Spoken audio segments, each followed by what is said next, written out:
صبح کے 7 بجے بج رہے تھے۔ آمنہ اپنے کمرے میں آئینے کے سامنے کھڑی تھی، خود کو دیکھ رہی تھی، بال سنوار رہی تھی۔ اس کے چہرے پر تھکان اور اداسی تھی۔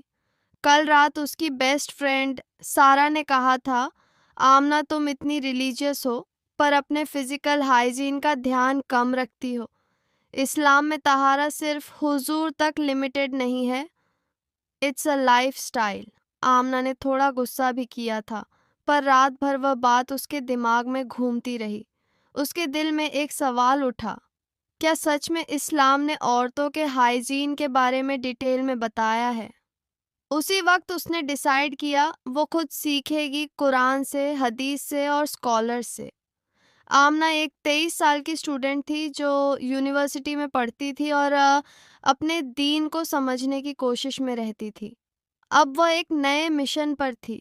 اس نے اپنی ڈائری میں لکھا تھا، سہارا گائیڈ فار مائی سیلف۔ اس نے پہلی لائن لکھی تھی، پاک رہنا صرف عبادت کے لیے نہیں، اللہ کے قرب کے لیے بھی ہے۔ پھر ایک دن اس نے قرآن میں پڑھا، بے شک اللہ ان لوگوں سے محبت کرتا ہے جو توبہ کرتے ہیں اور جو پاک رہنے والے ہیں۔ اس کے دل میں سکون آ گیا۔ آمنہ نے مسکراتے ہوئے کہا، سبحان اللہ، اللہ کو پاک رہنے والے لوگ پسند ہیں، تو میں بھی اپنی زندگی پاک بنانا چاہتی ہوں، روح سے بھی، جسم سے بھی۔ دھیرے دھیرے آمنہ فیمینن ہائیجین کو سیکھنے لگی تھی اور وہ اپنی ڈائری میں کچھ نوٹس بنانے لگی تھی۔ پوائنٹ نمبر 1، حیض میں طہارہ کے آداب۔ کچھ دن بعد جب آمنہ کو پیریڈز آئے، وہ کنفیوز تھی، کیا مجھے صرف نماز نہیں پڑھنی یا اور بھی کچھ احتیاط کرنے ہیں؟ اس نے اپنی ٹیچر سے پوچھا۔ اس کی ٹیچر نے پیار سے کہا، آمنہ، حیض اور نفس یعنی چائلڈ برتھ بلیڈنگ نیچرل ہے، اس میں کوئی شرم نہیں، یہ ایک عبادت کے لیے پاز ہے، پنشمنٹ نہیں ہے۔ پھر انہوں نے بتایا کہ ہمارے پیارے نبی محمد صلی اللہ علیہ وسلم نے فرمایا، یہ چیز ایسی نہیں جسے چھپایا جائے، یہ اللہ کی قدرت ہے۔ اس کی ٹیچر نے اسے پیریڈز میں صاف رہنے کے لیے کچھ ٹپس دیے، کلین سینیٹری نیپکن یوز کرنا، ہر 4 سے 6 گھنٹے میں نیپکن چینج کرنا، باڈی کو فریش اور ڈرائی رکھنا، حیض کے دنوں میں قرآن ٹچ نہ کرنا، لیکن انہوں نے بتایا کہ ذکر اور دعا کر سکتی ہو۔ اس نے محسوس کیا، اسلام نے مجھے شرم نہیں عزت دی ہے۔ پوائنٹ نمبر 2، غسل کے آداب، جسم اور روح دونوں کی پاکی۔ ایک دن آمنہ نے قرآن میں پڑھا، اگر تم جنابت کی حالت میں ہو تو پاک ہو جاؤ۔ اس نے اپنی امی سے پوچھا، امی غسل کس طرح سنت کے مطابق کرتے ہیں؟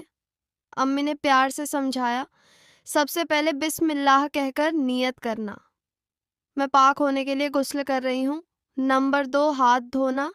نمبر 3، پرائیویٹ پارٹ صاف کرنا۔ نمبر 4، وضو کرنا۔ نمبر 5، پورے جسم پر پانی اس طرح بہانا کہ ایک بال بھی ڈرائی نہ رہے۔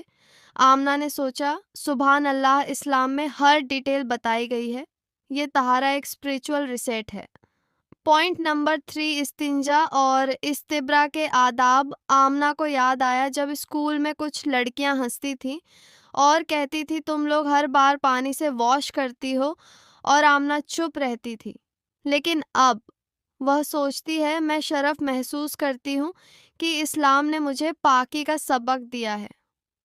حدیث شریف میں ہمارے پیارے نبی محمد صلی اللہ علیہ وسلم نے فرمایا ہے، زیادہ تر قبر کے عذاب پیشاب کے قطرے سے بے پرواہی کی وجہ سے ہوتے ہیں۔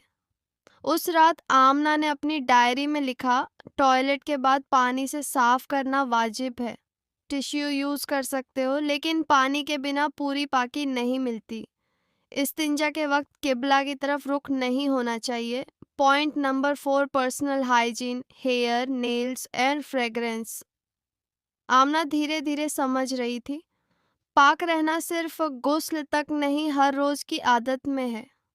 حدیث شریف میں فرمایا ہے، فطرت کے 5 کام ہیں، کھیتان، بال کٹوانا، ناخون کاٹنا، بغل اور پرائیویٹ پارٹس کے بال صاف کرنا۔ آمنہ نے اپنے لیے ایک اسکیڈول بنایا، ہر جمعہ کو نیلز کٹ کرتی تھی، ہر 15 دن بعد انڈر آرمز اور پرائیویٹ ایریا کو صاف کرتی تھی اور روز مس واک اور پرفیوم یوز کرتی تھی۔ دھیرے دھیرے آمنہ کے دل میں سکون بڑھنے لگا تھا۔ پھر وہ مسکرائی اور بولی، اسلام نے مجھے عورت ہونے کی عزت اور صفائی دونوں دی ہے۔ پوائنٹ نمبر 5، صاف کپڑے اور نماز میں پاکی۔ ایک دن آمنہ نے دیکھا کہ اس کی فرینڈ حجاب میں تھی لیکن کپڑے میں داغ لگے تھے۔ اس نے پیار سے کہا، بہن، نماز پاک کپڑوں میں ہوتی ہے۔ اللہ کے حضور ہم خوبصورت اور پاک حالت میں کھڑے ہوتے ہیں۔ پھر اس نے قرآن کی یہ آیت پڑھی، اور اپنے کپڑوں کو پاک رکھو۔ اس رات آمنہ نے اپنی ڈائری میں لکھا، نماز کے لیے ایک الگ صاف مصلی رکھنا چاہیے، انر ویئر پاک ہونے چاہیے۔ اگر کپڑے ناپاک یا ان میں کوئی داغ ہے تو انہیں دھونا واجب ہے۔ دھیرے دھیرے اس نے محسوس کیا کہ پاک کپڑے پہننے سے نماز میں خشوع بڑھتا ہے۔ Point number 6، oral and body hygiene عبادت کا حصہ ہے۔ آمنہ نے حدیث میں پڑھا تھا، اگر میں اپنی امت کے لیے مشکل نہ سمجھتا تو میں انہیں ہر نماز کے وقت مسواک کا حکم دیتا۔ اس کے بعد اس نے اپنی ایک روٹین لکھی، ہر صبح نماز سے پہلے برش یا مسواک کرنا، باڈی اوڈر سے بچنے کے لیے ڈورینٹ یوز کرنا، ہیئر واش روٹین مینٹین کرنا۔ پھر وہ سوچنے لگی، یہ سب صرف کلینلینس کا ہی نہیں، یہ عبادت کا بھی حصہ ہے۔ پوائنٹ نمبر 7، انٹیمیٹ ہائیجین، عزت اور امانت۔ آمنہ نے ایک اسلامک آرٹیکل میں پڑھا تھا کہ کچھ لڑکیاں انکمفرٹیبل ٹاپک سے بچتی ہیں، پر اسلام نے ان مسائل کو حیا اور علم کے ساتھ سمجھایا ہے۔ اس کی ٹیچر نے کہا تھا، عورت کا جسم اللہ کی امانت ہے، اسے صاف اور ہیلدی رکھنا عبادت ہے۔ اس رات آمنہ نے اپنی ڈائری میں لکھا، حیض یا پیریڈز کے بعد غسل کرنا ضروری ہے، ٹائٹ سنتھیٹک کپڑوں سے بچنا چاہیے، مائلڈ نان فریگرنٹ سوپس یوز کرنے چاہیے، پانی کے ساتھ ریگولر کلیننگ بہت ضروری ہے۔ پھر ایک دن اس نے قرآن کی یہ آیت پڑھی، اور اپنی شرمگاہ کو پاک رکھو۔ اس کا دل بھر گیا، اسلام نے مجھے حیا اور عزت دونوں سکھا دی۔ پوائنٹ نمبر 8، اسپرچول ہائیجین، پاک دل پاک سوچ۔ آمنہ نے اپنی ڈائری کے لاسٹ پیج میں لکھا تھا، سب سے ضروری طہارہ دل کی طہارہ ہے۔ اور پھر عشاء کی نماز کے بعد اس نے قرآن کی یہ آیت پڑھی، جس نے اپنے دل کو پاک کیا وہی کامیاب ہوا۔ اس نے سوچا، میں پاک تب تک نہیں ہوں جب تک میری نیت، میری سوچ اور میری زبان پاک نہ ہو۔ پھر اس نے اپنی ڈائری میں دل اور زبان کو پاک رکھنے کے کچھ ٹپس لکھے۔ نمبر 1، غیبت سے دور رہنا۔ نمبر 2، نیگیٹیوٹی اور حسد سے بچنا۔ نمبر 3، ذکر اور استغفار سے روح کو صاف کرنا۔ کچھ ہفتوں بعد آمنہ میں ایک نئی روشنی تھی، اس کا کمرہ، اس کے کپڑے، اس کی سوچ، سب میں نیا نور تھا۔ جب وہ وضو کرتی تو محسوس کرتی کہ پانی صرف اس کے ہاتھ یا پاؤں ہی نہیں، اس کے گناہ بھی دھو دیتے ہیں۔ ایک دن اس نے اپنی بیسٹ فرینڈ سارا سے کہا، سارا، اب میں نے سمجھ لیا ہے، طہارہ صرف صفائی ہی نہیں، یہ ایک زندگی جینے کا طریقہ ہے۔ پاکی عورت کے اندر ہوتی ہے، اس کے اخلاق میں، اس کی عبادت میں، اس کی روح میں۔ اس رات عشاء کی نماز کے بعد اس نے اللہ سے دعا کی، یا اللہ، مجھے ہمیشہ پاک رکھ، میرے جسم کو بھی پاک رکھ اور میرے دل کو بھی پاک رکھ۔ اور آمنہ نے اپنے انسٹاگرام اکاؤنٹ پر اپنی مسلم بہنوں کے لیے ایک سمپل پوسٹ لکھا تھا، اسلامک ہائیجین ایک ریچول نہیں، یہ ایک لائف سٹائل ہے، اور ہر مسلمان لڑکی کو اسے عزت کے ساتھ جینا چاہیے۔ آمنہ کے سفر سے ہم نے سیکھا، حیض میں شرم نہیں، حیا اور علم چاہیے۔ غسل اور وضو جسم اور روح دونوں کا ڈیٹاکس کرتے ہیں۔ پاک کپڑے اور پاک زبان دونوں عبادت ہیں۔ پرسنل ہائیجین ایک سنہ ہے، ایک لائف سٹائل ہے۔